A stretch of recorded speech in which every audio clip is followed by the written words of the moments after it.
Bonjour. Voyons ensemble ce que représente concrètement le leadership et sa formule LP puissance 3. Leadership. Nous connaissons notre potentiel, nous montons en puissance, nous fournissons la performance voulue. Au fait, savez-vous ce que représente un bon leadership ou tout simplement ce qu'est le leadership? Ces dernières années, plus de 3000 livres et articles ont paru au sujet du leadership. Instituts privés ou publics, universités, hautes écoles, sociétés de conseil, chacun définit son propre modèle ou essaie de vendre la même notion sous une autre appellation. Dans les organisations, ces modèles ou théories ne sont très souvent compris que par la direction de l'entreprise, CEO, comité de direction et certains cadres supérieurs. En général, ces modèles sont très difficilement utilisables pour toute l'entreprise. Ils manquent de pragmatisme ou ne sont que partiellement transposables jusqu'à la base. Souhaitez-vous appliquer un langage de conduite commun à toute l'entreprise et compréhensible par chacun à tous les niveaux? CEO, conseil d'administration, collaborateurs et collaboratrices? Et créer ainsi les conditions d'un leadership vécu de façon efficace et cohérente? C'est exactement ce que nous avons réalisé. Nous avons posé la question suivante aux collaboratrices et collaborateurs. Selon votre expérience, qu'est-ce qu'un bon chef, une bonne chef, et qu'en attendez-vous? Nous avons analysé plusieurs milliers de réponses. Elles provenaient de plusieurs pays d'Europe, Allemagne, France, Angleterre, mais aussi de la Suisse et des régions linguistiques germanophones, francophones et italophones. Les équipes consultées provenaient de divers domaines professionnels, sociétés de services, financières et industrielles. Le résultat est étonnant et il a confirmé notre hypothèse. L'essence du leadership est partout identique. 9 catégories ont été mises en évidence. 20 réponses suffisent en général pour que ces 9 catégories soient représentées. Les collaborateurs et collaboratrices savent très bien ce qu'est un bon chef ou une bonne chef. Passons en revue ces 9 catégories.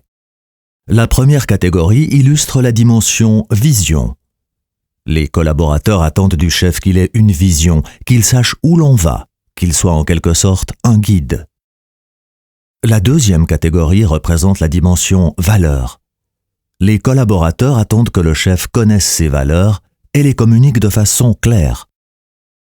La troisième catégorie illustre la dimension exemple. Les collaborateurs attendent que le chef soit un exemple, qu'il applique les principes qu'il prône et que ses actes soient en accord avec ses paroles, qu'il soit intègre. La quatrième catégorie constitue la dimension présence. Cette présence se décline en 3 volets. Le premier volet est la présence physique en cas de crise. Quand cela brûle, le chef doit être là. Le deuxième volet est la présence mentale. Quand le chef est en dialogue avec une autre personne, un collaborateur, il écoute activement, il regarde dans les yeux. Le troisième volet est la présence psychologique, le soutien. Si le collaborateur commet une erreur ou rencontre un problème, il sait qu'il peut compter sur son chef. Celui-ci le protège, tel un ange gardien. La cinquième catégorie illustre la dimension conduite et développement du personnel.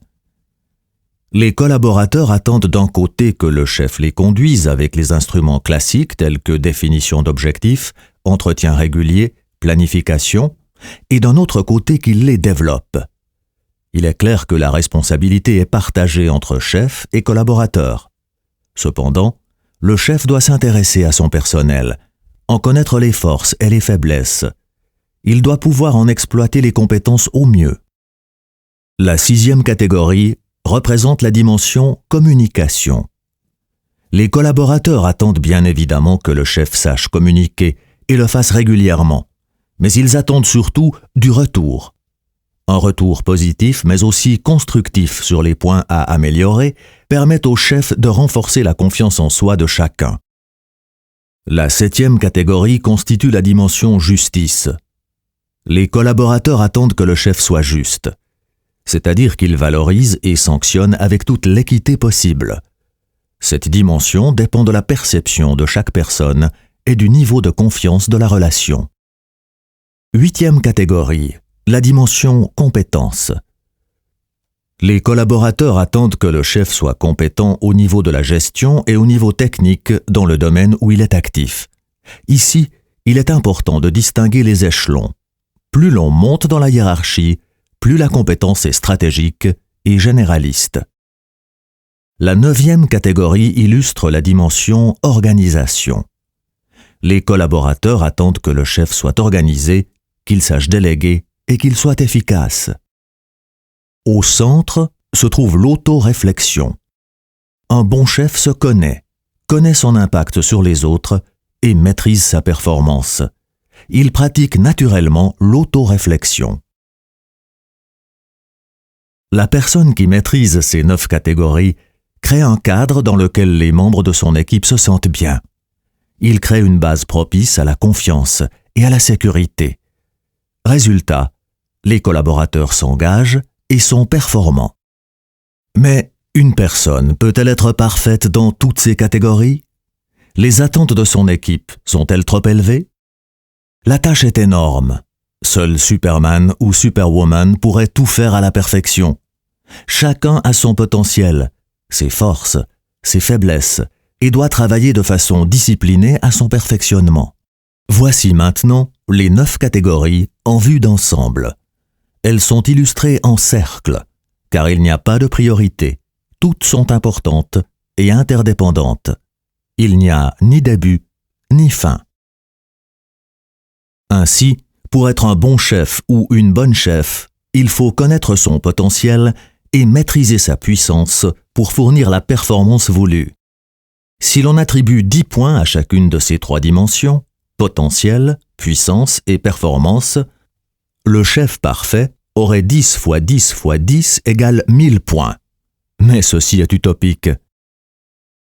Le leadership est un processus de vie, un chemin. Et vous, où vous trouvez-vous sur cette échelle du leadership? Y avez-vous pensé?